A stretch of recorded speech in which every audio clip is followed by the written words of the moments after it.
it's Sure. all working.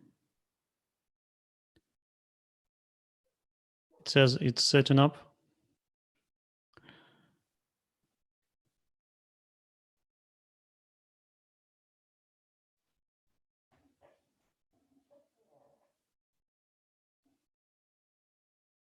All right, we may be live at the moment, or maybe not. Tristan is saying hi, everyone. And I can see the slide on YouTube. This is very promising. Welcome, everyone, to our first interactive remote session for London C++ London University, and we're going to talk about C++ Standard Library today. As you can see the Zoom logo in the corner, we're going to be, I'm still figuring out the setup, sorry. Like we are doing the interactive thing today. We are doing the lesson on Zoom and also streaming it on YouTube. It's very interesting for me, and I feel a bit nervous because of all this complex setup. But this allows people to ask questions just in person, and please feel free to do so. In order to figure out how to find our Zoom meeting, I'm going to say, please come to Slack. As always, like I'm going to advertise it, there is a special Slack community about C++. There are various conferences and other channels about learning C++ and so on. And C++ London University has its own channel. And if you come there, you'll find a lot of useful material, like you'll find a link to this live stream on Zoom, and you'll find slides for today attached, so you can examine the code, and also you can ask questions about the assignments and see the announcements and so on. So I encourage everyone to join Slack. As for now, we'll wait for a few more minutes for people to join, and just if somebody could note that they can hear me okay, and also like probably try their mics on Zoom if you're there. Good for me. Can you hear me? Yes, thank you, John. Also, I'll encourage people to, like, who are on Zoom to use headphones. So like when they're speaking, there is no echo. And please, like when you're not talking, mute your mic, or I may be muting you, but it's helpful if you watch after it yourself.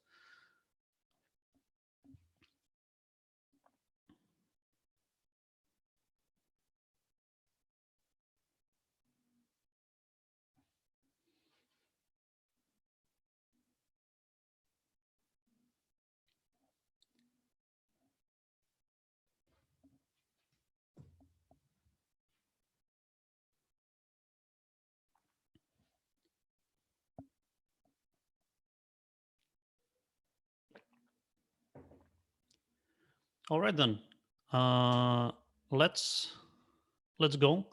My name is Alex. With quite a few of you, we've met in person when we were doing the classes in person, but also hello everyone at the live stream on YouTube. I'm doing the course on standard library of C++, the introduction course, and we are talking about some quite basic things, as that's basically the outline of the course. And we were talking about basic containers and string and vectors, and then last time I did a quick overview of standard library algorithms, and we studied a few examples how we apply them. And today it's our fourth or fifth session.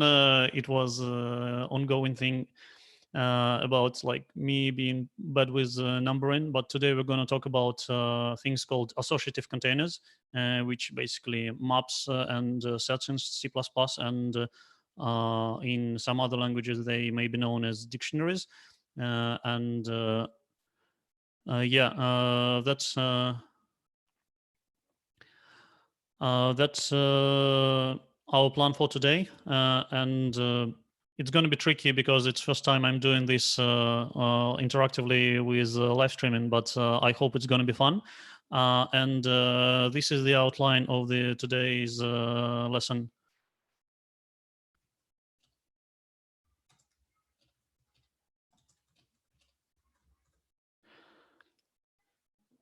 I'm gonna start as usual with quick recap of the previous lesson, and then with there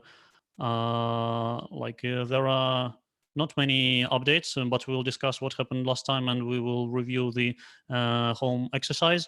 And then I'm gonna talk about first introducing to the associative containers, and just give an example code, and then we'll go into more details about I'll focus on std map as the main example, probably just because it's less to type, and there is only that amount of screen real estate on a slide. But then I will show the basic interface and how it also works with other containers which are unordered map in C++, set and an unordered set. I'll discuss the differences, and I have a little bit of practice for you as usual for today. We'll have more practice as a home exercise in the end, and that's our plan for today. Let me just check with. I see more people are joining on Zoom, and I also wanted to check. Tom, who usually start the session, might also be able to join. Just bear with me for a few minutes. Technical difficulties.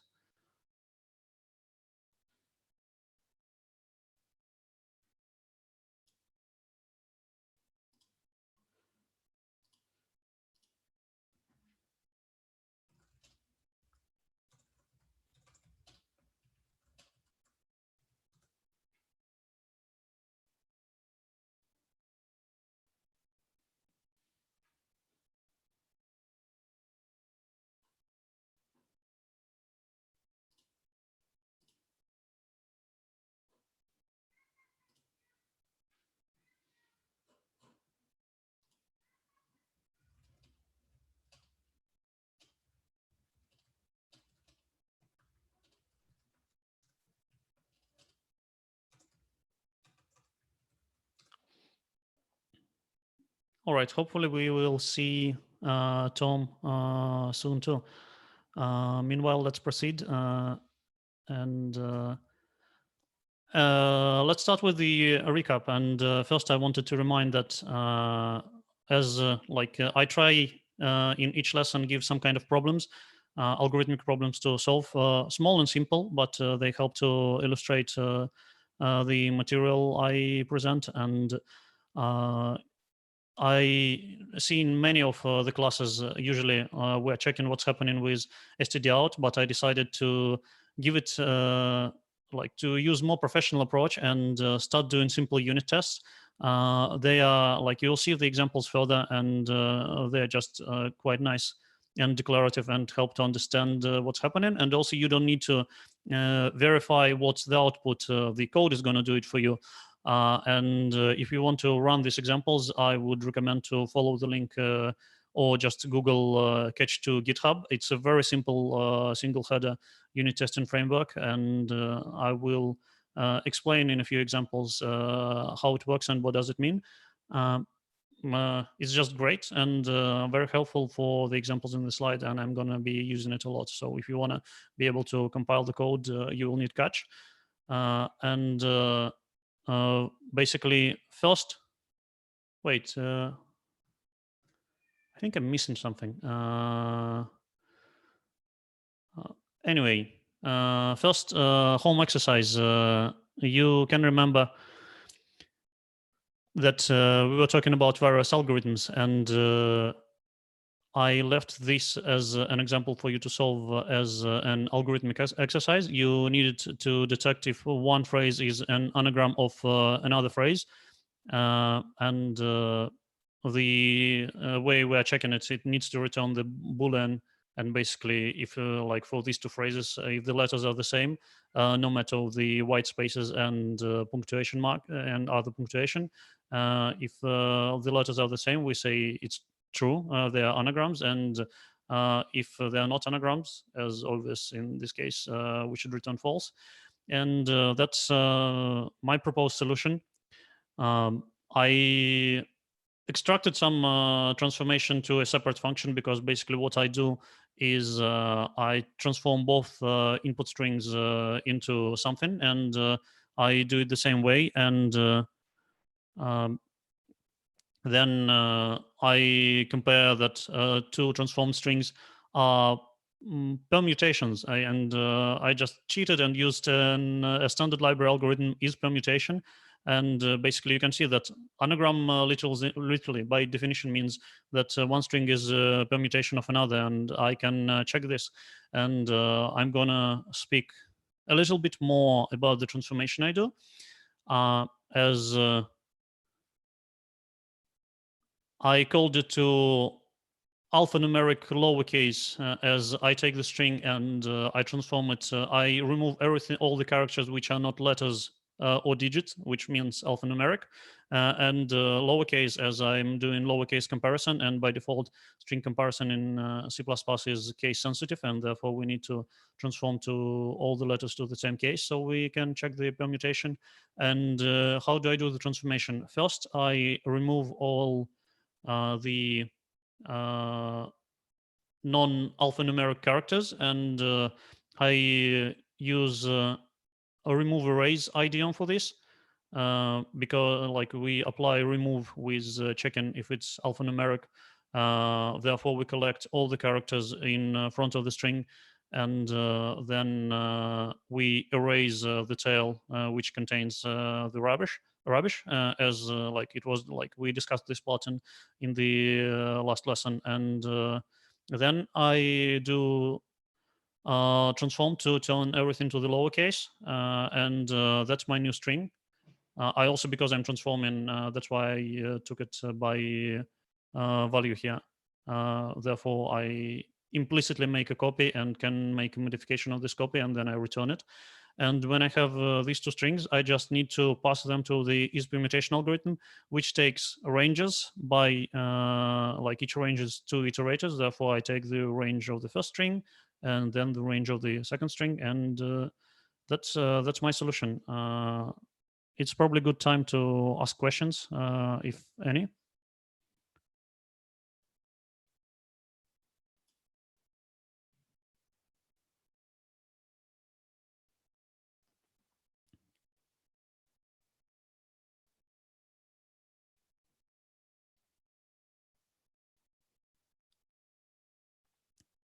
There are no questions, and I will continue then. On the same page of the recap, a few people who joined told that they had time to watch the talk I recommended. I will recommend it again for those who didn't, on the subject of the algorithms. It's a great talk by Jonathan Baccara, where he does a great overview of all the standard library algorithms, and also tells why they are worth studying, and why they are worth knowing, as they make your code more expressive and more reliable. And the more you know about them, the better are the chances that you will be able to pick the right one. I would say even for the anagram solution, basically, when quickly going through the Jonathan's talk, I spotted, oh, there is a is permutation algorithm, and I'm going to use it because it's quite expressive and does the job, and I don't need to invent anything. Even I already had a solution lined out. I just decided I'll show this algorithm to you. And if you haven't yet, I will encourage you to watch this talk. And for now, let's dive into today's material. And we're going to talk about associative containers. Let's start with introduction. And wait, this slide wasn't expected here. But yeah, we're done with the recap. Sorry, it's some of stuff from the previous episodes. All right, then. So back to associative containers. basically, why do we need them? In general, they say they are called associative because they set up some kind of association as you can usually it's between key and value, but the name is a bit misleading. It's just like a generic name for the group of containers as map and set and unordered map and unordered set. The main advantage of all these things and why we are talking about them, they have great feature. They provide very fast lookup times. As we know with vector, for example, when we need to find an element in a vector, we need to look up through the entire vector, which in terms of algorithmic complexity, time complexity, means it's linear complexity, or in terms of big O notation, it's O of n. And it's not very efficient when you have massive pieces of information as with, I don't know, millions and billions of entries. And for this purpose, humanity figured out some algorithms and data structures which allow you to do faster lookup. And there is a bit of history in naming here, and therefore we've got two groups of associative containers. One, and the initial ones in the standard library were std map and std set, which provided logarithmic lookup complexity. And later in C++11, we've got unordered map and unordered set, which may be also known in some other languages or in some third-party implementations as hash map and hash set, which like algorithmically speaking, have more efficient lookup time on average, and therefore they are kind of preferred. And C++ those days was a bit behind, but these containers were introduced. The only problem is that they got quite long name, and it's a bit confusing and takes longer to type, but I would say they should be the default choice. And what's good is that interface is mostly similar between original version and the unordered version, and we'll go through all of this and also speak through the differences and so on. Meanwhile, Lauren was asking on Slack. By the way, Lauren, I think I can see you on Zoom, and just feel free to ask it in person if you want. Lauren is asking on Slack that I didn't compare the size in Anagrams algorithm in Anagrams example, and it's not needed because I think it's not needed because the permutation because I'm taking the pairs of iterators, the size comparison, which I was talking last time about, is only needed is one of the ranges which you provide doesn't have the closing element, as far as I understand. And in this case, it's just I can basically, if the distance between two ranges I provide, like if distance between iterators for in case of ranges is different, they cannot be the one cannot be the permutation of another with a different number of elements. So in this case, I'm relying on the algorithm.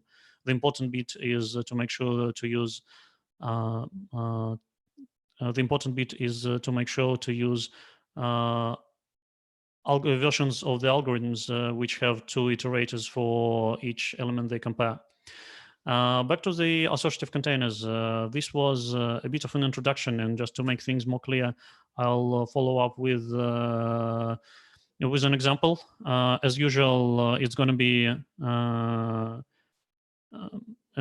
in the shape of a computational problem, quite a simple one. The idea is that providing the vector with words, I'd like to see how many times do we have the most frequent word here. I'm only asking about the number of occurrences. Therefore, like if there are two words with similar, like with the same number of occurrences, we don't care which one. We just care about the most frequent. And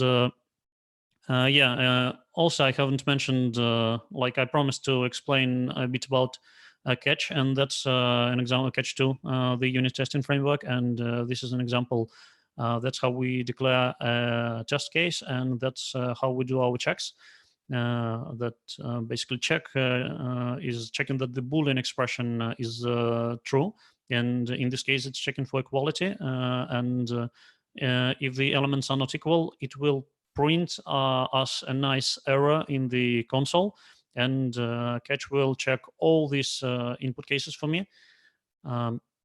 So on the next slide, I'm going to show the suggested implementation, which will have quite a few new elements. And then our goal is to make our head around all this stuff and even more during this lesson. So the way I'm going to do word counting, first, if my input vector with words is empty, I'm not going to do anything. I'll just know that most frequent, there is 0 occurrences of any word. Therefore, there are 0 occurrences of the most frequent word.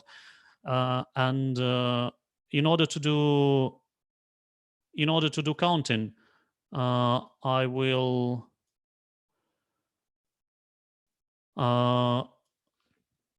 in order to do counting, I will use the map, and basically for each word which appears in the vector, I will add 1 to the count, how many times have we seen the word, and then in this map, I will find the element with the maximum value on the side of the count, and for this I'm going to use max element algorithm. And what's this dot second? I will explain later. Max element is just like algorithm which we didn't discuss before, but it returns an iterator to the maximum element in the container, and it works with any container. And map also works great in this case. And another thing, we were talking about lambdas yesterday, and I didn't share it with you, but you can, instead of exactly type in the type of the argument, in case of lambdas, you can say auto. That's another reason why they're awesome. And I just cheated here in order to be able to fit this code on the slide. And if there are any questions, feel free to ask. But basically, we will revise this example in the end of the lesson, and more things will become clear about all the unfamiliar syntax and all the surprises, which might feel like surprises in this piece of code.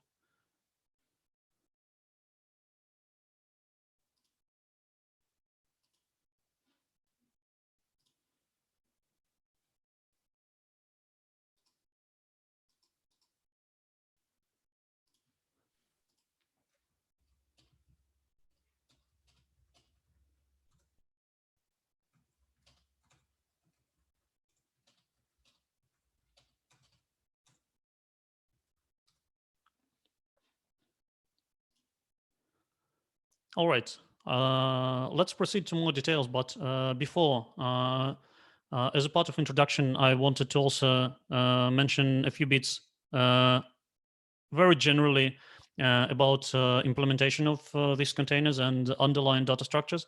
As I think Lorraine asked me before, that in the interviews, they ask basically, do you know how map is implemented? And I'm not going to go into very deep details, because even if I have an idea how it is implemented, it's still a rough idea, and I never needed to implement it myself, and the knowledge is enough, and I'll just try to explain a general idea, and if you are curious, you can follow up. And basically, it's very rare when you need to know all the implementation details, but a brief understanding what data structures are used will be helpful. So basically, now we're going to talk about more about the details of implementation. And by the way, I forgot to mention that if you want to use these containers, they have separate separate include headers, as for map set, unordered map, and unordered set. And speaking of map, the underlying data structure, which some of you might have heard, is balanced binary search tree. And like the name is speaking for itself. It's a tree data structure, which means here is an illustration, and I've put some. It's a example of a tree which contains some words which I came up with, which come from C++, and you can consider is as this can represent a set. And the idea that a tree means that the tree grows down in case of data structure, and each node has some subnodes, and a node also a subnode can also have subnodes, and that's why they also the entire thing called subtree, and so that's how tree looks, and it's binary, which means each node can have only one, 0, 1, or 2 subnodes, no more than 2, left and right, and it's a binary search tree, and the special feature of the search tree is that for each node, all the elements in the left subtree are compare less than the element in the node itself, and all the elements in the right subtree compare greater than the one in the current node. It also can be the case that they compare less or equal or greater or equal. Depends on what's your exact goal, and in this case, it's a strict comparison. And you can see that if you go left, E, the first letter, is earlier than M alphabetically, and B and A and C and so on. And if you look, for example, for bool, as it has A on the left, and on the right is C. So the property stands for all the elements. And the last bit about balancing is that you can there are multiple ways and multiple algorithms to build a tree, and also to build a balanced tree. In this case, it's a red-black tree. And if you are not very careful, or if your data comes in unlucky order, your tree is going to be unbalanced, and it can degenerate in a list. So you always go left, left, left, left, left. For example, if you start with S2I, and then you have size, and then you have set, and then you have map, and then you have main, it's all going to be heavily skewed to the left. And in this case, you are not going to get the logarithmic lookup benefit, because you'll need to look up through the entire tree. But because our tree is balanced, the depth of the tree is growing logarithmically with the number of elements. It's logarithm by 2. And that's the idea. That's how the magic of logarithmic lookup works, because the red-black tree algorithm, the data structure, guarantees that the depth of the tree is going to be roughly like all the subtrees are going to be balanced, and therefore it guarantees that the depth of the tree is going to be roughly the logarithm by 2 of the number of elements. And we only need to go maximum the logarithm levels down the tree to check if the element is in the tree or not. And that's a cool property. And now switching to the unordered maps, also known as hash maps and hash sets, is it's the same example, and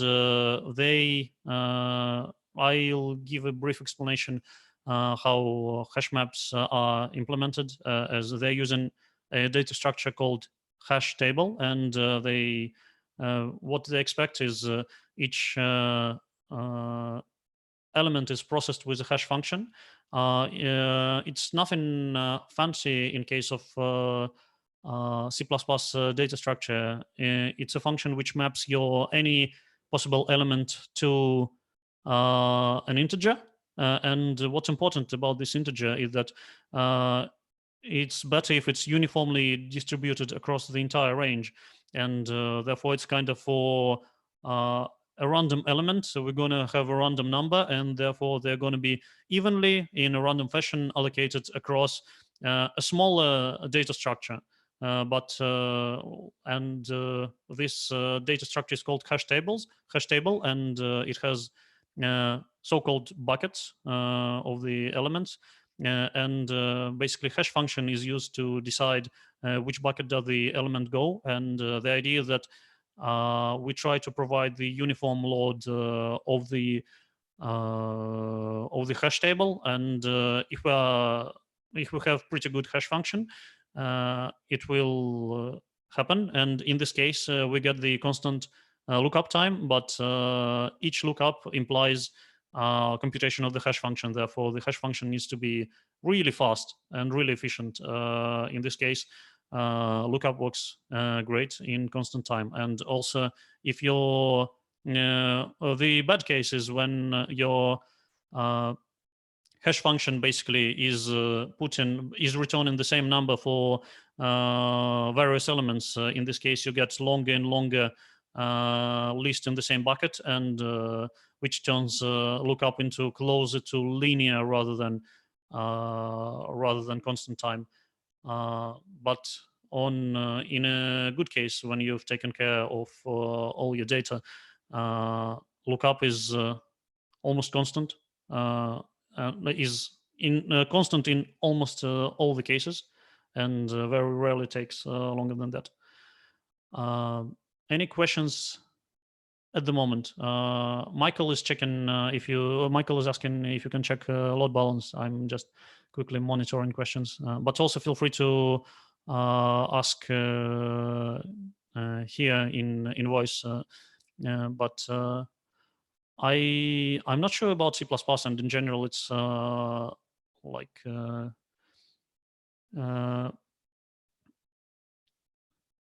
it was not a question. It was the answer that you can check the load balance, and in general, you can basically you can validate and look up into your hash functions. But the thing is that I would say you should do it only when you are tuning your hash function. If you need to implement it by yourself, but when you're just using, for example, a hash table or hash map, I mean, for strings, you should rely on the function which is provided by the library, and you don't need to worry much.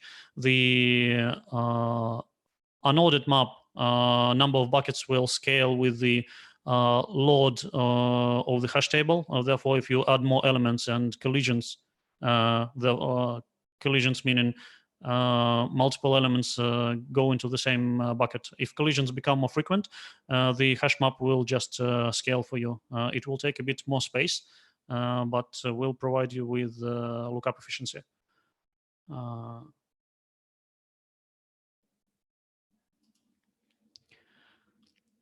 All right, now we will start looking into more code, and I'll start with simple examples. First, let's just do our very first use and speak in more details. About std map and even about a simple case. I will catch up with the other data structures later, but as I said already, I promise they will really look similar. And here we go with creation of the map, adding an element, checking its properties, and then clearing it. And the topic for today is going to be cities of England and their populations. And as you can notice, so I will have a map which as keys has city names, and as value stores their population. I use standard strings for storing the city names, and I use size t type for representation of the population. It's basically, it's kind of size t is unsigned because we never have I used it because we have never have negative populations. I haven't heard of it, and also it's pretty big and should be enough on most of the systems to even accommodate the population of the Earth, at least on most of the modern systems. And basically here, first, if I create a map, it has empty method as all other containers, and which returns true if there are no elements, and it will become false when we put something there. When I put an element in the map, one way to do it, and I will talk more about other ways later. When I put an element in the map, I can use square brackets, the name of the key, the value of the key. Let me say just the key, and I assign the value or mapped type. And after I do this, I can check the size of the map, another method which you have seen on other containers, and the size has grown. And also now, using the same square brackets, I can access my element and see that the value is there. So the content, if I request this key, the returned value is equal to what I have expected. And another method which you have seen for other containers is clear, which removes all the elements, and I can check that after this all the elements are gone. Another shout about catch, this require word. In terms of testing, it will break. It will stop the test. It will, like, if the test fails, if this expression would fail, it will stop the test here, print the error, and not proceed with the further instructions in the test, because in certain cases, if the expectation failed, we're in a broken state, and some of the checks might be unsafe. Therefore, in certain cases, I'm using require instead of check. If we're on the happy path, and if everything is working, and I check that this code is correct and all the tests are true, there is no difference between require and check. It's just like when you see require, it's probably something more important, and if it fails, it will affect the things further down. The next important thing, which it's worth discussing, an entry, a single element in a map, is actually STD pair. It's also a type in standard library. It's like a utility type, and it's used in many places where we need to store or return or pass two things, often of different types, but it's just like two things that come together. And in this case, it's our key and our value. And STD pair is very verbose type, but you don't need to know much about it. The thing is that you can access the first element with dot first and the second element with dot second. I'm not a big fan of pairs, because first and second, when you have, I've seen pieces of code where you have first dot second, and it's completely unreadable. And if I would encourage you not to use STD pairs everywhere, and just declare very simple structs with more descriptive names. So like when you start chaining them, especially like you will already see this first and second when you are using maps. And if you like, I discourage to use maps outside of the, like, where they're already placed in the standard library, but you should be familiar with them when you are using maps and unordered maps. And also you will see some algorithms return, for example, they need to return a pair of iterators, and in this case it's going to be STD pair and two iterators, and it's going to be described in the algorithm documentation. But yeah, back to the example. I declare a pair, and what's important, it's actually a pair of const key type. Here is the same map type we had before, and it's const key type, and the value type, which doesn't need to be const. If I don't const it, I won't be able to put it in the map. But the idea is that I declare a map, and then I can say insert, pass my pair, and it's going to be inserted in the map. So this code compiles and puts exactly the same thing as was in the previous slide into our map, and our population map increases by one element, and we can access Birmingham population, and it's exactly what we expect.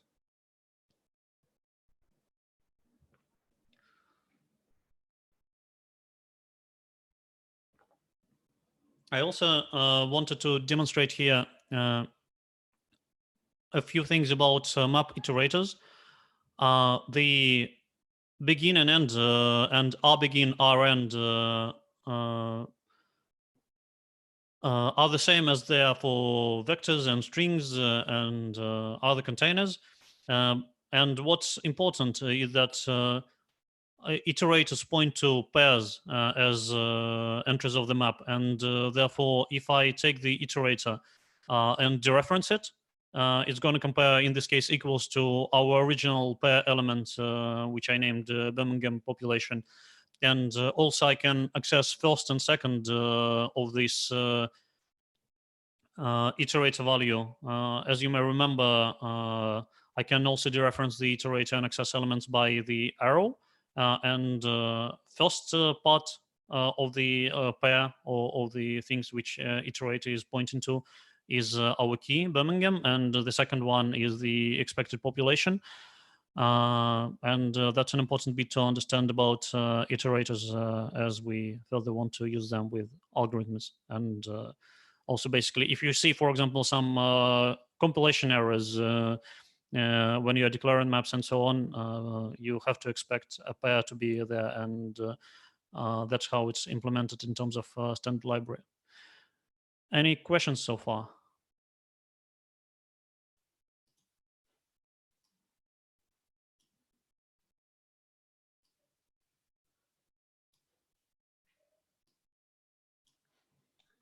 Yeah, if you put something into a map, then clear it, does the size go down to 0 and then you insert again, or are you adding something onto the end of an empty map?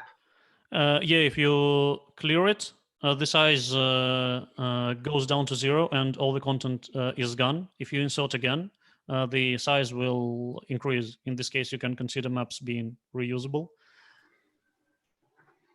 Okay, right. So, okay, that's fine, because it's not the same as clear and using arrays on the vectors then. I think it is. You can clear vector and then push back. And if you clear, the size goes down to 0. And then if you do push back, it's going to be back to 1. Oh, okay. I think what he meant was that, so if you clear on a vector, it can leave space allocated, whereas if you clear a map, it will physically release the memory. Oh, okay. So this vector is different in that respect. You can use shrink to fit on a vector to actually take the memory back. Thanks, Ole. Okay, thank you. Any other questions? Also, to give heads up, we're going to have like a quick break in 15 minutes as usual, so people can stretch and inhale some air in their lungs, as sitting for 2 hours it's quite hard, and listening about that kind of stuff. But so far, like, we have about 15 minutes, and let's proceed for now, and then we'll have more. Now we're gonna talk about most important bit. The main reason why we're using maps is being able to look up elements, and there are a few surprises here. Therefore, please stay focused. So here is how I check if an element is present in the map, and also another illustration here is that you can construct a map using initializer list and put your pairs there immediately in basically in declaration, and it's very convenient when you already know all the values you want to be there, and I quite like this syntax. Therefore, proceeding further to the lookup of the element, inconveniently and even confusingly, the main way to look up an element in a map is .find method, which returns an iterator, and just to be able to say if element is there or not, what you need to do is do .find, get the iterator, and then as with the find algorithm we discussed before, you check if iterator is equal or not equal to the end of the container. And basically, if it's not equal to the end of the container, it means it's somewhere in the container, and therefore the element was successfully found. In next C++ standard, in C++ 20, there are going to be just a method called contains to pass an element value. so far it's a bit of inconvenience, and you need to be more explicit and basically obtain the iterator and check that the iterator is not equal to the end value. And then, as I said before, you can get first and second of this iterator. And first is our key, and second is the value we expect, and it's the same values which we initialized with. And below I have an example of looking up a thing which is not there. It's legal, it's correct code, and it returns an iterator. But in this case, the iterator, because we didn't put any information about Bristol there, the iterator is equal to the population.end, the special value which indicates the end of the container. And also in this case, it suggests that the element wasn't found. Any questions here?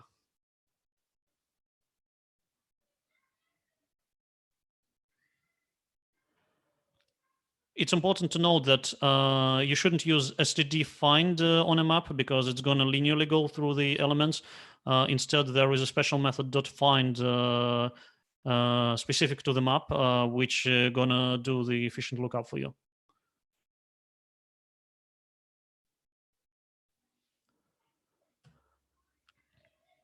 I'm going to continue, and we'll talk about a few other pieces. Would std find still work, by the way?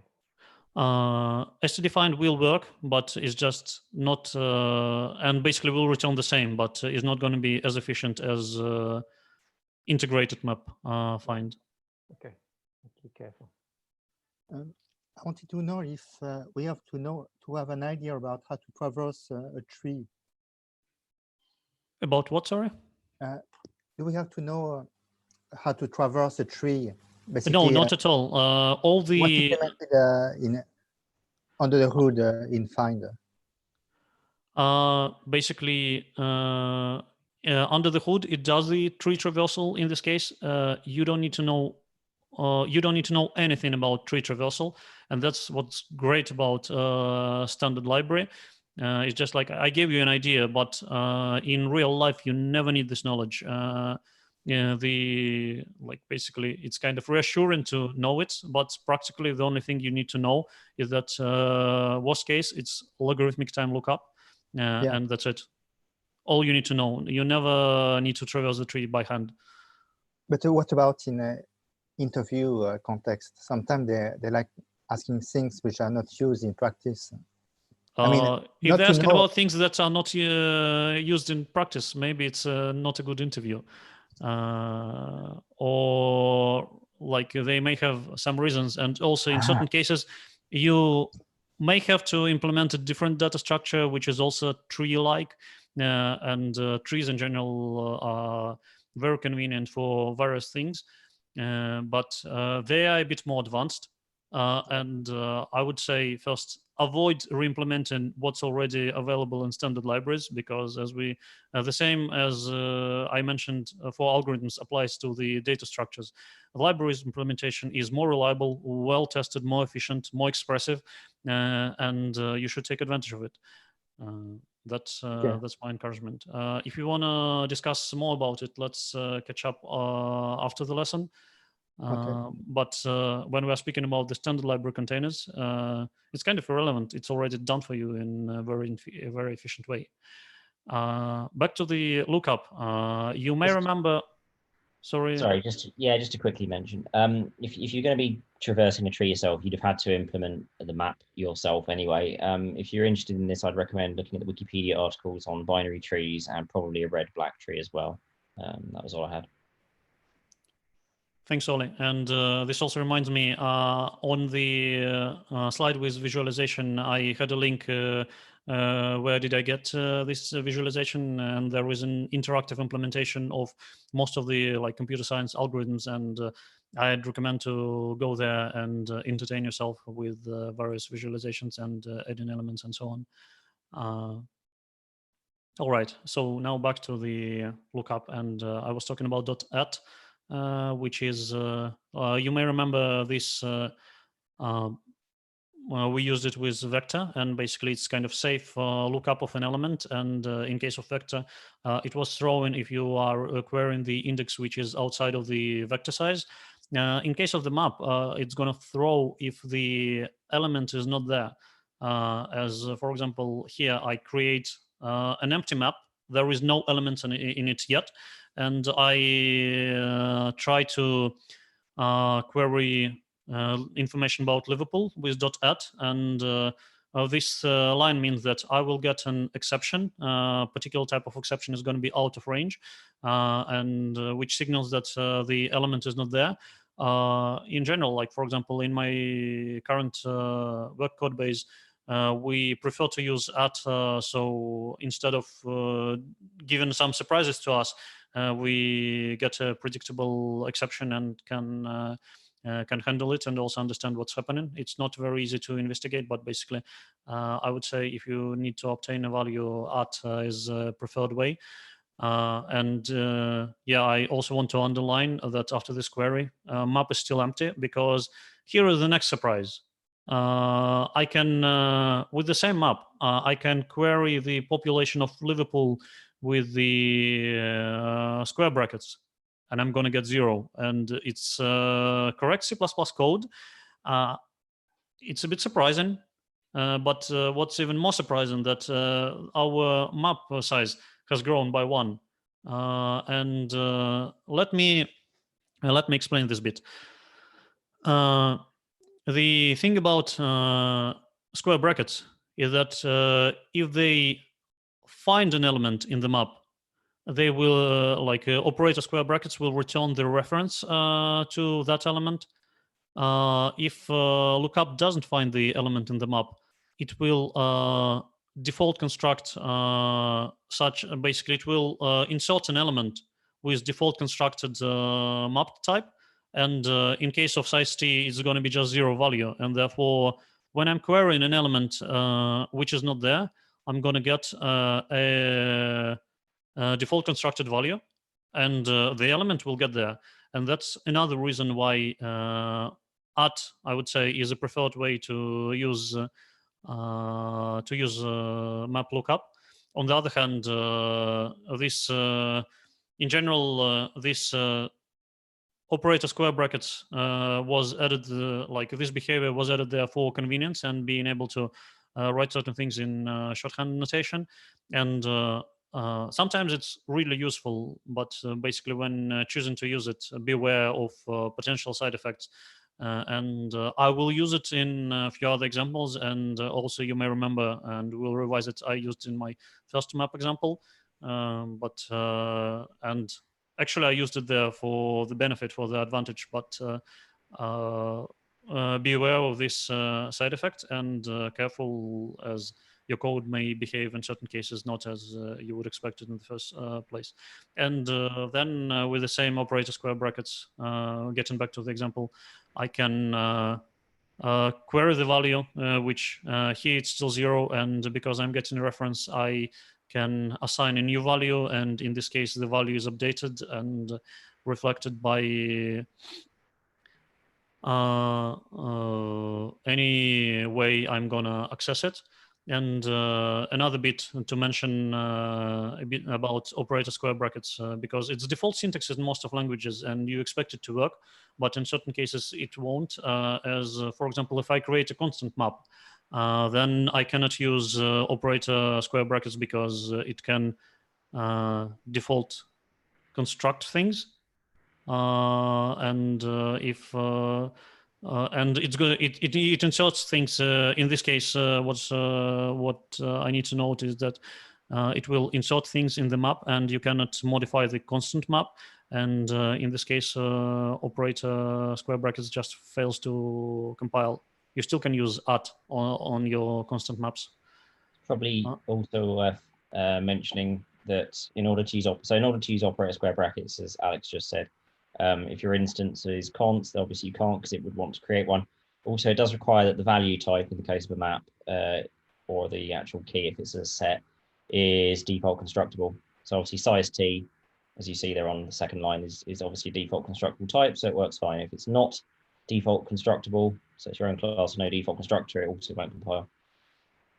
Yep, thank you, Ole. Questions here? And I think it's basically it's close to the break time. I will just pause here and in 5 minutes. So let's say 7:33 London time. Let's get back and talk about adding and removing elements and about further stuff about other containers. If anyone has any questions in the meantime, feel free to ask.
We're gonna continue in 2 minutes.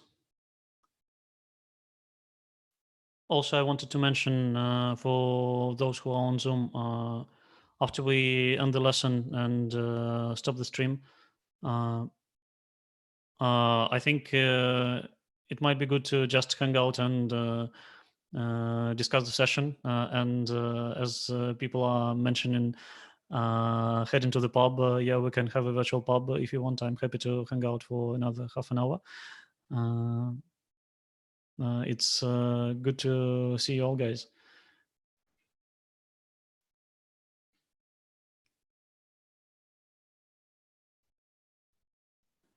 Another minute and then we continue.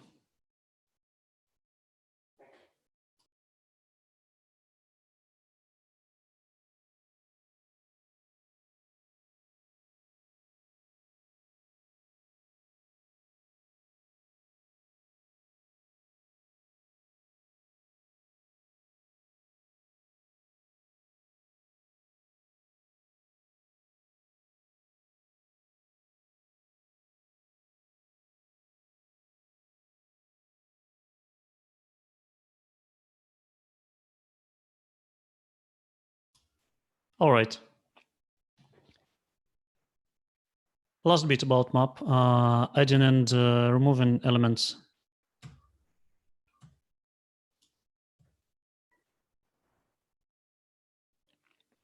It's a lot of stuff. And first I'll call out sections in Catch. The way they work is basically they allow me to have the same setup and not to retype the setup and then branch and first run one section and first run another section. And the way it works is that the section is run and also everything what was before the section, but not inside other sections, is being run and the sections happen independently. So first insert. Dot insert method takes a pair, and here is like a verbose example. I create a pair and I pass it to insert method, and another way to do it shorthand, as you know, you can omit types, and basically if you just put the curly braces there, it's going to work the same because it's only one thing which has this constructor and can be passed to the insert. So the type will be deduced for you by the compiler, and that's the shorthand syntax to put something in a map. And you see our population grows in size, and it's equal to 2. Both elements were added, no matter how we type it. And then there is a funny bit.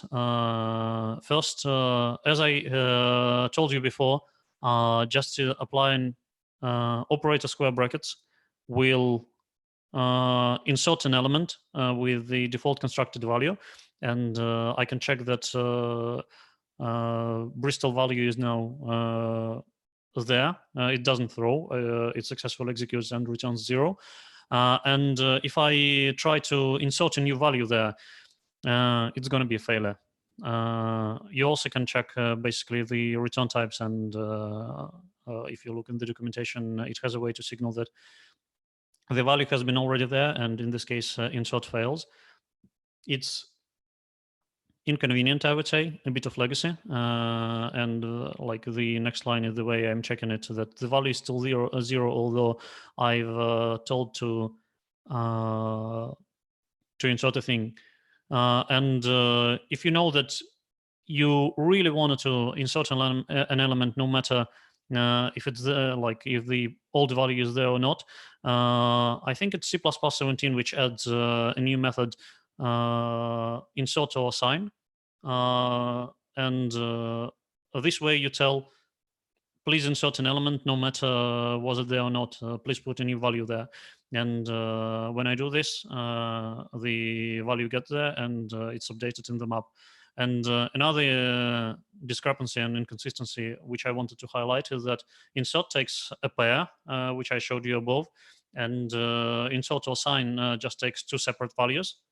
Beware of this, but you probably will figure it out when you need to do it by compilation messages and so on. And maybe there are things about performance optimizations and so on, but I don't see any particular reason why it's done in different ways, either like not being very thorough on the consistency. On the other hand, insert was there for ages, and insert or assign was added quite recently, and there might be also some legacy reasons. But basically, you've been warned, and it's again a little bit more typing due to legacy reasons. But usually, what you want is insert or assign rather than just insert. And that's what Oli was mentioning before, that you're like when you're using operator square brackets, you need your element to be default constructible. And here, instead of using just size t, I created kind of a bit more decorated type. I called it CT_info, and our CT_info contains only population. And the idea that we can initialize our CT_info with the value, but we cannot just create an empty CT_info. I've deleted the default constructor. And here I declare a map which maps the name to the CT_info. And if I try to compile, this line, cities Birmingham, and assign the value, it's not going to work. It's not going to compile. And the reason was explained before. By default, internally, invisibly, operator square brackets first will create a default a value with a default constructor, and then we'll assign a value which you wanted. It's a bit of an overhead, and every time you use it, but in this case, it just becomes impossible. And in order to overcome it, you better use insert or even better insert or assign, and they work perfectly, and they successfully add the information to our map, even if the values are not default constructible. And again, if you have the reason I call it out, it's really confusing when you get very sophisticated compilation error that something wasn't able to construct an element of a pair in a map, and so on and so on. I've just warned you that operator square brackets has many traps when using it, and that's one of them. And basically, don't get surprised when you get that kind of compilation error. Now to removing elements, and here I construct a map and demonstrate an example. There are two main ways to remove an element from a map. One is by the key, just basically giving the key. Another one is by iterator. And if you do it by key, you just do dot arrays and pass the value of the key type there. And then if I check, the population becomes equal to a new map where this element Bristol is missing from the map. By the iterator, I find what or I have stored it before the thing which I wanted to remove, and then I can pass the iterator itself. And the effect is going to be the same. There is also another version of dot arrays which takes the range of iterator from where to where. But I wanted you to know that it's there, but decided not to put it on a slide. It's very rare when you need it in case of maps.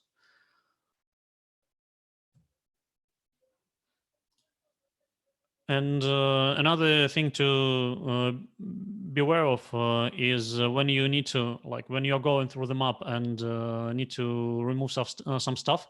Here I provide an example where I implemented a function which removes the elements not satisfying certain criteria. In this case, where the population is lower than a certain threshold, you need to keep an eye on how do you increment your iterator. And when you found that you're looking at the elements you're going to erase instead of just incrementing the iterator, you should take the iterator that's returned by arrays in this case, and that's the way you iterate over a map. It might be worth mentioning why you have to do it. Because thank you, Ole. You need to do it because the iterator, as soon as you erased it, the iterator which you have erased is invalidated, and also you won't be able to access the element if you had any reference to it. And what erase takes care of for you is to return an iterator so you can successfully continue iterating. Basically, it's an iterator which is pointing to the next element. So you can continue iterating, but basically if you also do ++ on this iterator, you'll miss an element and your code may be incorrect. Any questions here?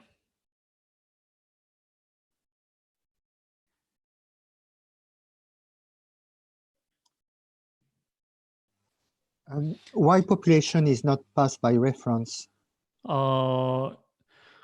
Because I also wanted to, I'm modifying it. And my intention was not to modify the original value, and therefore by passing it by value, I'm implicitly creating a copy and then returning this copy. And therefore, when I'm doing this comparison here, it's basically, I don't adjust. I can change this line, the order of these lines, for example, and they will still be correct. The original value of population is not affected. What happens is that I return a new object with different content, and I'm checking the properties of the new returned object rather than the original object. So it's does it mean it's easier to test? It also saves you from side effects. It's okay. a good practice to avoid side effects because sometimes they bring surprises, and it was a stylistic choice in this case. You can pass it by reference and modify and then return. And in this case, first you invoke the function and then you check the value. And in addition, if you want to write independent tests, you would use sections in this case. So it's still all doable. In this particular case, it also was a stylistic choice for me, as I prefer to avoid side effects in my functions if it's practical.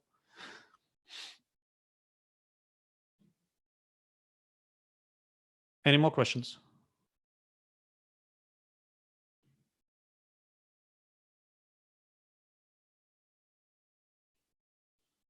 Now we gonna proceed to other containers. It's basically we've done with the basics for STD map. What we've done is we looked what it contains. We as the elements, and also we know how to look up the elements. We know all the traps about looking up and creating the elements, and we've spoken through adding and removing. And now we'll see how it applies to unordered map. I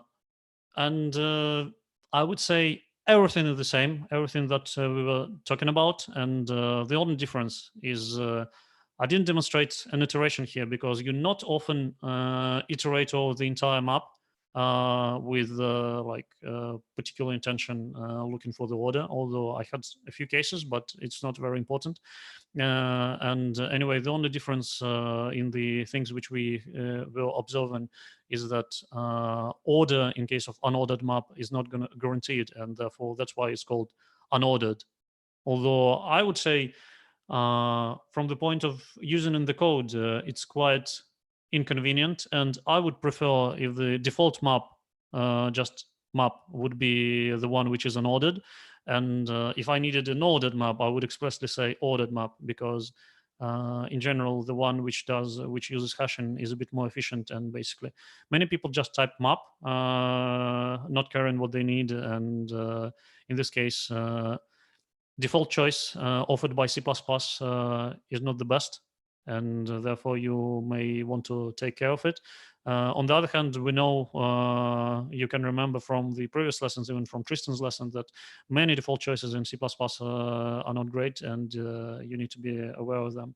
In this case, getting back to the unordered map, you declare it the same way, but instead of map, you do unordered map. You pass the same pairs to initialize it. It works the same way, and it again has the size. It again has operator square brackets, which is going to insert something if you didn't want it. You can do .at, you can update stuff, and the updates will happen. I'm not like, there is nothing special what I can tell about unordered map, and that's probably it about unordered map. If there are no more questions, and we'll move to sets. Probably just the thing to mention, maybe you already said it and I missed it, is that unordered map has O1 complexity, so it will find elements in constant time, whereas the complexity for map is O log n. So depending on how big you're expecting your container to get, you may potentially prefer std map. Generally speaking, if you're expecting it to get very large, you'll probably expect unordered map to be the preferable choice. Oli, may I ask why would you prefer std map for smaller smaller sets of data? Yeah, simply because if it's very small, then the total amount of real time spent, even though it's O log n rather than O1, is going to be less than the time the hash function takes, even though it's constant. Did you have benchmarked it? I mean, it varies by standard library implementation, obviously. I don't have benchmarks, but it's definitely something you should benchmark if you know what your data set sizes are going to be.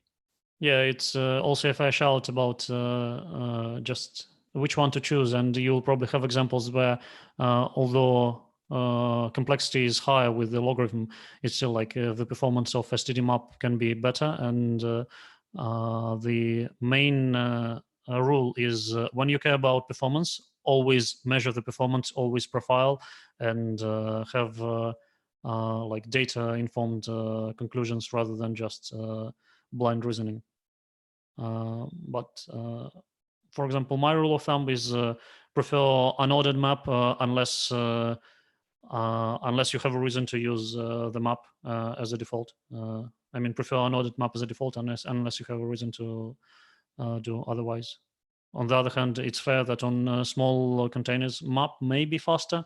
On the other hand, on small containers, it probably doesn't matter performance-wise, and until you profiled, it doesn't make much difference.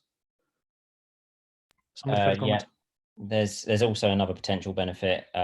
If for any reason it's advantageous to be able to iterate and have ordering, then obviously std map and std set are going to give you it ordered, ready to go. Whereas with unordered map, you'd have to do additional work, as Definitely. the name implies. Definitely. In the previous slide, you showed the case where one of the buckets can be quite large. I mean, can contain several elements. Then you are not in the O1 situation anymore. Wait. It's O1 on average, and basically in general, it's still maybe on average it's O1, and yeah, you will have collisions, but because they're infrequent, and especially in the case of large set of data, they really don't make significant difference, and practically it's more efficient to use unordered maps or hash maps. Yeah, it's probably worth just saying as well that when you use unordered map or unordered set, it has member functions and also a constructor overload, I believe, or certainly member functions to tune the number of buckets you want. So obviously, as your data set grows, you should be ensuring that you tune the number of buckets it has. Obviously, once it enters a bucket, finding the correct element in that bucket is a linear search. So if you are using either unordered set or unordered map, make sure you have the appropriate number of buckets set up for it, or it is going to obviously lower performance as it grows.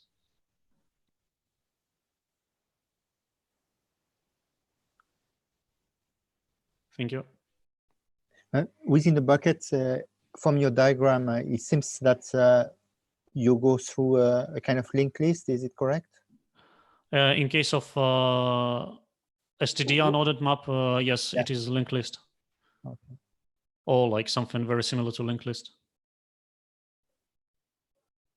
I will, like, in terms of implementation details, in the end, I will share a very interesting talk which provides a lot about these details, and if you're curious, you will be able to pick up on this. Okay.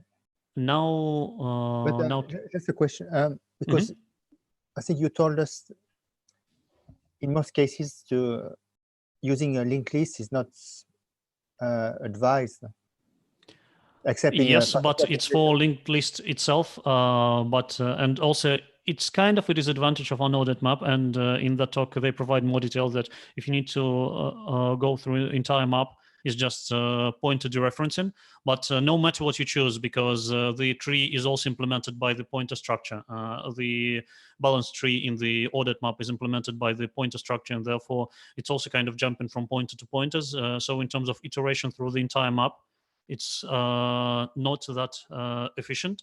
On the other hand, because lookups are so quick, and in most of the cases it's going to be an immediate jump, is not that bad. And if you have concerns around it, profile. And another thing to look into is, at least in Boost, and it didn't make into standard, but there is a structure called flat map, which is basically a ordered vector of pairs, which provides logarithmic lookup complexity. And in terms of cache coherence, it may be more performant in certain cases, but the word is may be performant, and always profile before making a decision, unless you really need this performance, you don't have particular concerns there. Unordered map is going to be good enough. Now to sets. I'm basically going to have this example and try to illustrate everything about sets here. There are a few blocks in this example, bear with me. I'm going to tell a small story of traveling and keeping a list of visited cities. As, for example, I've listed a few places where I went last year, as Budapest, a great city. Sometimes life brings you to Milton Keynes. And Brussels and Berlin, great. That's how I created a set, or it's set of strings in this case, and I can check size. Also, it's empty or not empty as other containers. Basically, the difference which I should mention between map and set. Underlying implementation is very similar, but the set doesn't have the value counterpart. It's only working with what is going to be called keys in the case of map, and here the keys are the values themselves, and you use the same .find in order to check if the element is available in your set, and you do the same thing as you need to compare with the .end of the container. If you want to add something there, you do insert. Denver is where CPPCon was held, and it was great experience. Another thing, like here, I will demonstrate the inserting the range. I, for example, visited Italy, and there is like a bunch of places, and I can provide them as a vector, and then do .begin and .end, and insert a bunch of elements in one go. And you can see that here it was 4, after Denver it becomes 5, and with all the Italian cities it becomes 9. I can go to Brussels again and try to insert Brussels again. It's okay.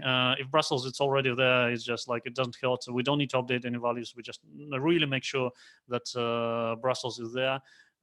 We can, like, I didn't bring it here, but you can also erase with dot erase. Then I can check, basically I grab the set content, and because it's set, by default it's ordered, and I turn it into vector by the iterators. Remember that you can construct most of the containers with just a pair of iterators which point to any other containers, and container types in terms of iterators, they are like interchangeable. And I get the set content into a vector, and you can see that all the cities I visited are ordered, which is great because if I keep traveling in order to check have I visited city or not, it's only going to take me logarithmic time to figure it out. And that's all about STD set, and questions are welcome.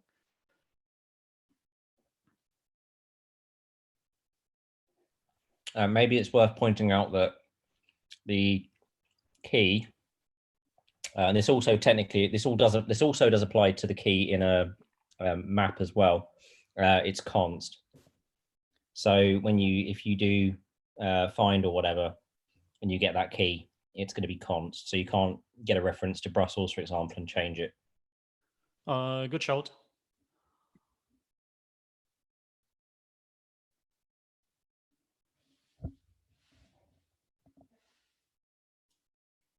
And now to unordered sets. And the same way as it was with maps and unordered maps, if I switch between these two slides, there are only like two differences in this code. First, the way I declared here, I needed to turn set into unordered set.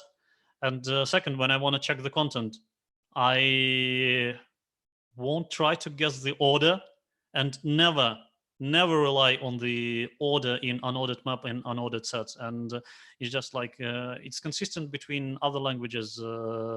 As for example, you may know if you ever dealt with JSON that JSON standard doesn't impose the order in the dictionary, like the order of elements in the dictionary, and you should never rely on it when you iterate all the elements here. Therefore, the one addition I had between set and unordered set is that when I got the set content, I sorted it after, and then you can see that the elements are the same. No other difference, but the advantage of constant time lookup. So no matter how much I travel, I'm very likely to, like, not very likely, but on average, I'm gonna look up if I visited a city in a constant time. That's all about unordered sets. And if there is no questions, we will proceed to, we'll slowly start wrapping up basically. And still ahead of us, we have a small practice and a home exercise, and also like we'll summarize in some way in between. We'll summarize everything which we have talked about. Questions?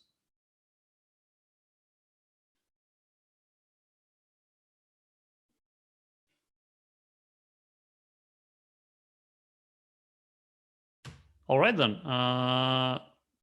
So the square brackets operator, it doesn't make any sense for the set. No, what like it has nothing to return to you. It's just with the set, you just check if element is there, and you do it with find, and you can iterate over set if you want to iterate over all the elements. But I don't I'm not using square brackets iterator, and I don't think it's there. I don't remember seeing it when I was preparing.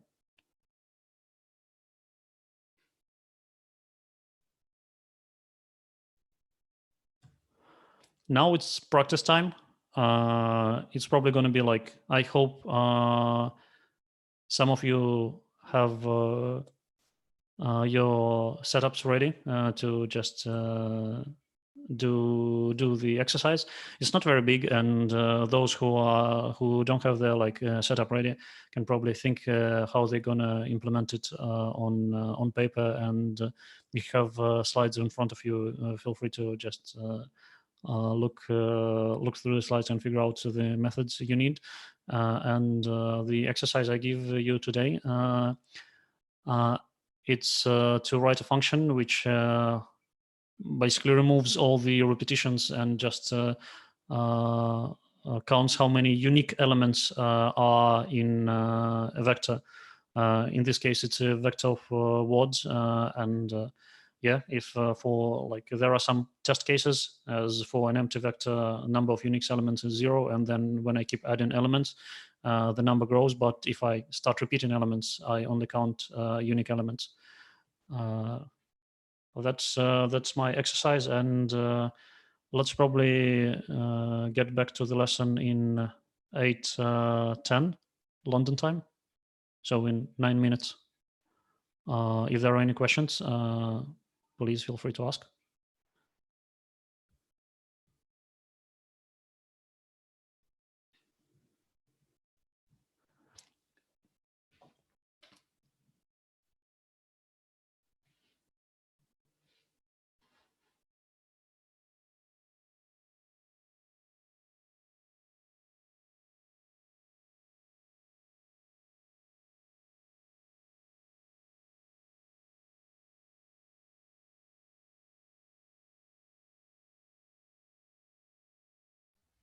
Would anyone be willing to share their solution once they've done it?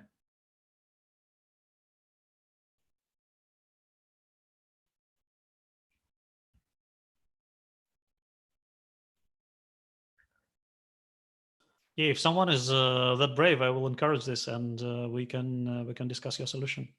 I also have mine prepared, but your may be better. And there is also a comment from Tristan on Slack about choosing between unordered and ordered containers, as you sometimes may prefer normal map and set instead of unordered one, because for the map, for the ordered containers, you need to have comparison for less in order to order them. And it may be easier to implement than a hash function for a custom type. That's going to be the content of the next lesson, and I'm going to be talking about this, just how to implement this and how to approach this in the next lesson. Thanks for the comment, Tristan.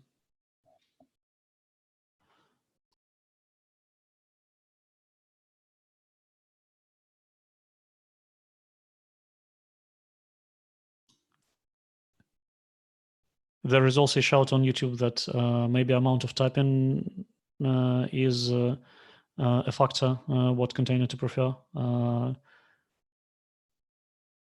hope not. For some people, I know yes, and also, for example, for slideware, sometimes it is, but I would encourage to prefer practical choices in terms of code efficiency and reading, rather than just writing. In general, like when you're writing code, you should optimize for reading and yourself and other people reading it later, rather than writing. And when you type unordered 100 times, then it's just like on the tips of your fingers and doesn't take much. I mean, if typing, if the quantity of typing is your concern, then you can just use Python if that's really how you feel. It's in general a good idea to use Python for certain things, because you reach the solution much faster. And if you don't worry about performance, then don't make things too complicated. I mean, in general, you if you're going to be using something frequently, then you can create a type alias for it, use a type def, or the modern way of using statement, and then you can just refer to that alias. Probably makes more sense. Yeah, that's another good idea. So using is the keyword you use. You type using, then the alias which you want, and equals unordered map of something or unordered set of something, and it's faster and takes less space.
Is there anyone who needs help?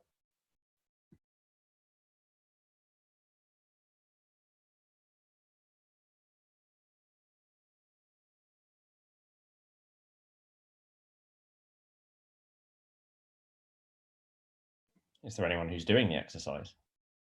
John shared one example privately in Zoom.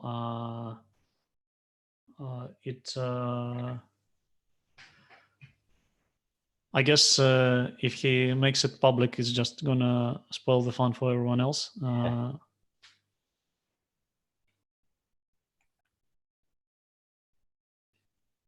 think that passed the test. Yeah, it looks correct. Although I would say you can make it shorter, but this Probably is pretty put good. it in a lambda, couldn't you? No.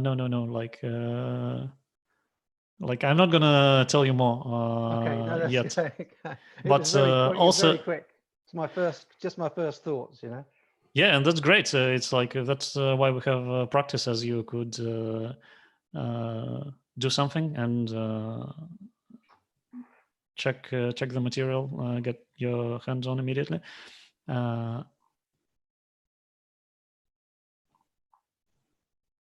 Vlad is saying that he is also gonna share something.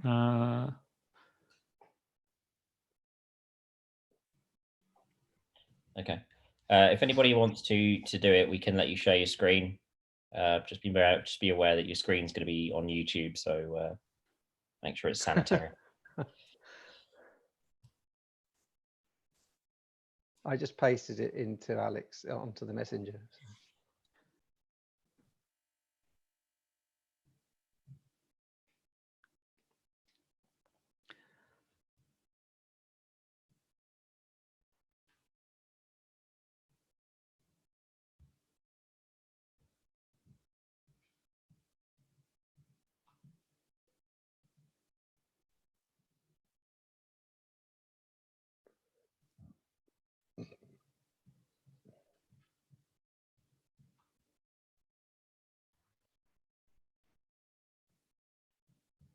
All right, so I've set it up so that anyone can share. So who wants to go first? I think we don't have Vlad ready as he has technical difficulties. John, would you like to go? Yeah. Hang on. Just let me. You can just click share screen, it should go. Oh, okay. And then it'll let you choose what window to share. All right. Okay. There we go. There we are. Great. So you can see it's just the one at the end. Yeah. So if I press go.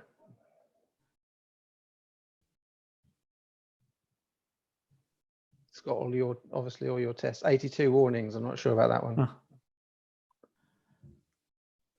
Warnings are not that bad, but the idea looks good, and it looks like it should pass in this test. Yep. So it just fills a set, a map. Sorry, with every. But it was, as you said, it's one of the tricks that once it's done one, it doesn't repeat. Yeah, for another one. correct. So it doesn't keep adding. Then it's just return the size. It's good, and also I appreciate that it's quick, but you have a little bit of overhead as you basically create this size t counterpart, which you never use. And I wonder if anyone else has like shorter solution. Michael is sharing something, and Michael, would you like to go online to show this?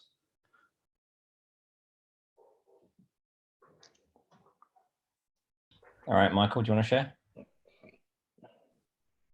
I have it only on paper. Michael says he has it only on paper, but it's very close to mine, and therefore, like I'll take over the screen and share something which is very similar to Michael's solution. All right, let's.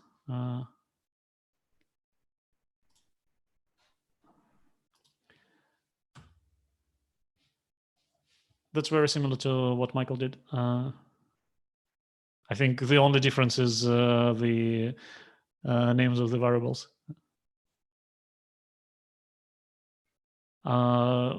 So the idea is that I can create a set, and I preferred unordered set of the vector elements, and therefore by the insertion and the collisions, like the set will never have repeating elements, and then I can take size of the set, and that's the way I write it in a single line.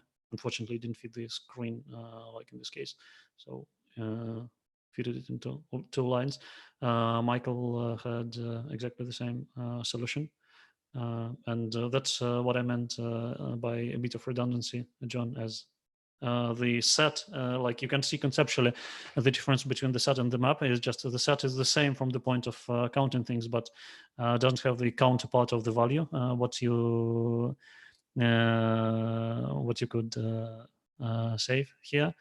And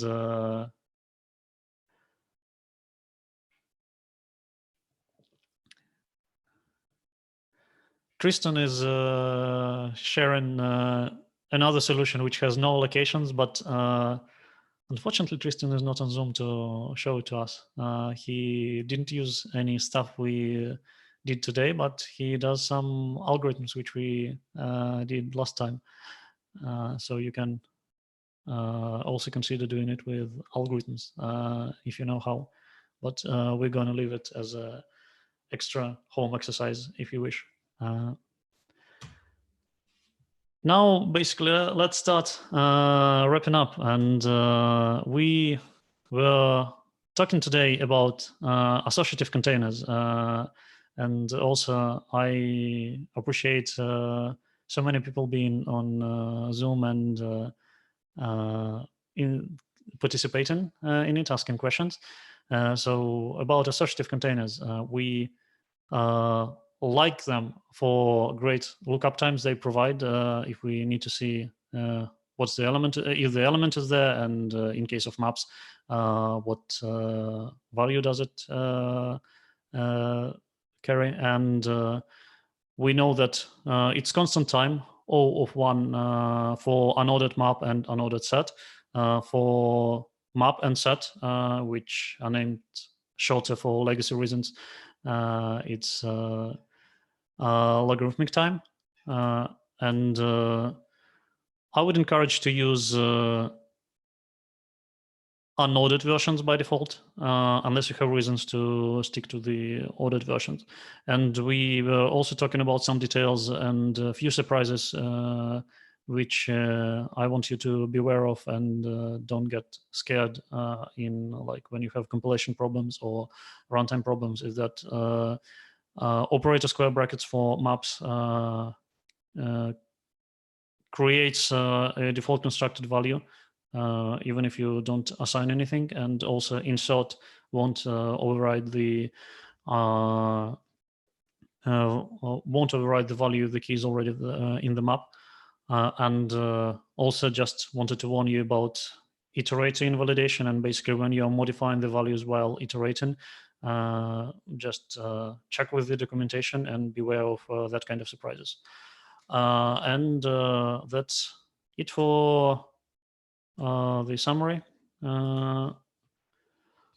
And now back to what we were doing with counting the most frequent word and this example. I think now all the stuff should look familiar here. We were like, when I was meeting a new word, I was creating it, and if the word is not there, the value assigned to that particular element was 0, and I was incrementing on the spot. If the value was already there, it was probably 1 at least, and it was incrementing again, and that's how we implemented the word count here using the map.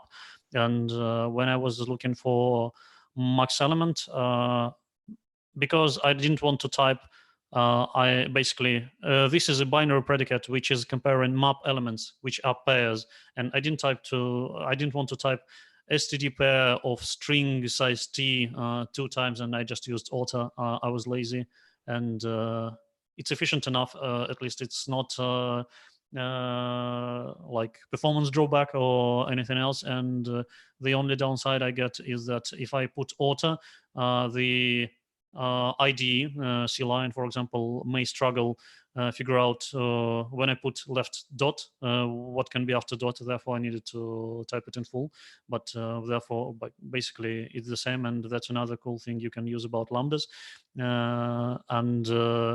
A max element returns an iterator, and for this iterator, because I need to see the count of the most frequent word, I take the second, the value in the map, and the way I dereference the iterator is the arrow, and I can put in a single expression, and just like as soon as I get the iterator, I just invoke arrow second and return this value, and it's good time to ask questions here.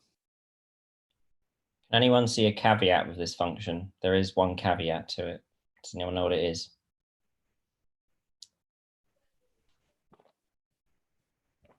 Nobody? All right. So obviously it says it's returning the most frequent word, but if there happened to be two words with the exact same count, then obviously you're not going to know about one of those words, even though they had an equal count. Yeah, you don't know how many words have that count, but still, like the highest count is the answer would be correct. Or are there any edge cases, Ole? Sorry? Are there any edge cases as which I missed? No, it's simply that if you have two words or more that both have the highest count, you're only going to get. Oh, sorry, you're returning the most frequent word count. So no, it's fine actually. Yeah, it's not the most practical function. I would probably not often in the not often in the world. I want to know how many times I've seen the word, and I don't even care which word. And I made it also for simplicity of the exercise. You obviously can return the It's better if we were talking about the word itself, but because there are these things that there may be words with the same count and so on, I took a shortcut with this exercise.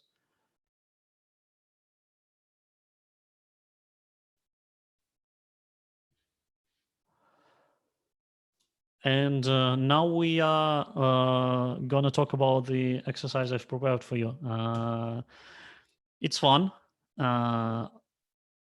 We going to do some route planning.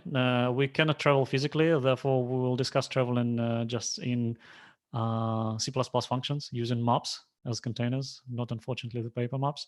And my suggestion is basically I created a very simple idea of data structure, how to tell which airports are connected to each other. And therefore you can directly connect to them. They have direct flights. And then I query, I want to go from here to here. And the question is, can I get there at least with transfers? And again, for sake of simplicity of testing and the answers, I'm only asking you to tell yes or no. When implementing this, you may be interested in just returning more information. And I wanted to speak through the examples as the first thing. My function, if route exists, takes to argument one is the list of direct routes, and then a query, which is basically a couple of points. And I represent a single route as an STD array of two elements. We already discussed it briefly. The STD array is similar to vector, but the number of elements is fixed and is known upfront. And because in case of the route, it's always 2 points, and we don't care. We assume that we can go in both directions. Therefore, I list the possible direct flights, and I created 4 edges for connections in this case, and then I can check that if I pass these direct flights to my function and query, can I go from Frankfurt to Riga? Yes, I can. Can I go back? Yes, I can. And that's immediately listed. But can I go in the chain from Riga to New York? And in this case, it's going to be Riga to Frankfurt, Frankfurt to London, and then London to New York. Yes, I can. And I also have another link between Buenos Aires and Sao Paulo. And what I'm going to check is that I don't have a route between things if they are not listed here. And another condition is that I don't have a route about, like, for example, between Berlin and Paris, as I haven't even mentioned them. That's the exercise for the next time. Any questions about the exercise?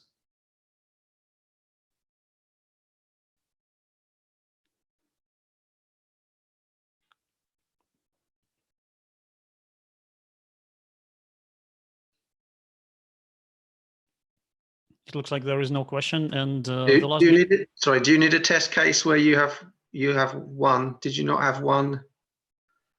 One what? GRU to JFK.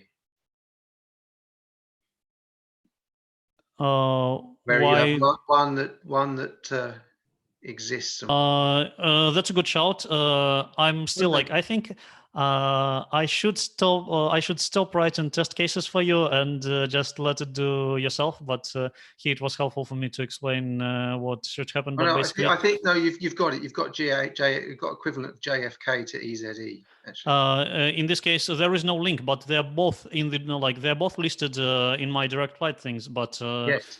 There is no link between them, and in this case, it's false. Yes. If there is one existing and another one is not existing, I would say it's also false. Yeah. If anyone wanted to get, sorry, go ahead. So that's another check case then, isn't it? So one exists and one doesn't. Vlad has a question about the third check between Riga and JFK, and yeah, like as Vlad is typing on Zoom, exactly. I can jump from one to another by the direct links, and the exercise is to be able to figure out these direct links. So the hardest case here and the most interesting case is this one, Riga to JFK, because the rest are obvious and they're kind of natural and easy to implement. And the stretch here is to do Riga and JFK, and I would say it's kind of it's actually graph visiting algorithm, and you may want to look into graph algorithms, or may just try to give it a bit of thinking by yourself. But you will need to use maps and sets in order to implement it, I guess, at least efficiently, and also in other conveniences that kind of that you can query elements and don't care about repetitions and so on. They they come handy also by their interface, not only because of efficiency, but this exercise will be a good reason to practice using maps and sets. For anyone who wants to get fancy, who's coming back and has done other courses we've had, like OOP, you could get quite fancy and have your own custom classes and essentially build your own tree, a graph basically of the routes. So think about using, if you're going to do that, think about using pointers. But if you've not done that, then just focus on using standard containers and implement your own search, obviously.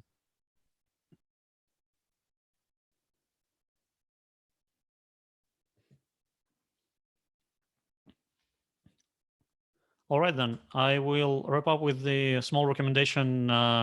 If you want to know more about hash maps or hash tables, Matt Kulakundis, who is the presenter in this talk, he's often like confusing these terms and kind of using them one instead of another because they're pretty similar in meaning and in general. Like there are many interesting details there, and also basically it's about hash map implementation in the Google internal library, and he mentioned that basically Google spends 1% of entire Google cluster compute time in hash maps, and that's why hash map performance is very important, and they did a lot of study. And it's quite nerdy talk, but if you're fond of that kind of details, I really recommend it.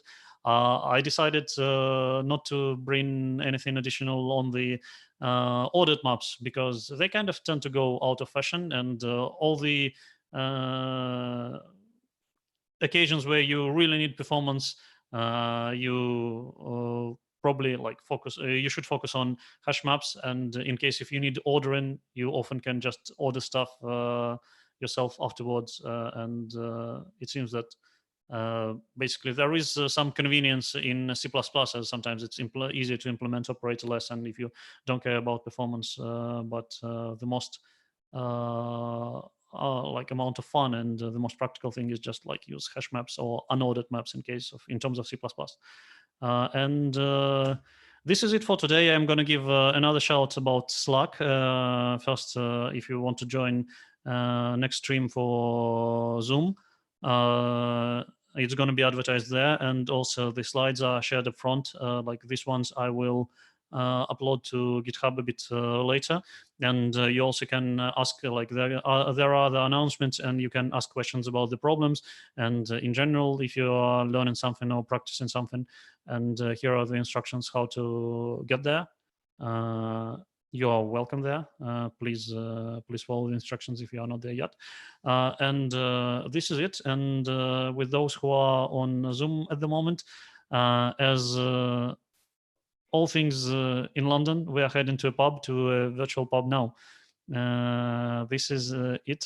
Thank you for your time. Thank you for your attention, and see you in 2 weeks. We're gonna talk more details about associative containers, as like I will mention multi-maps and multi-sets, and I will talk about custom types, using custom types as keys when you need to define operatorless or a hash function. This is it for today. Unless there are any last questions, then I'm gonna end the YouTube stream.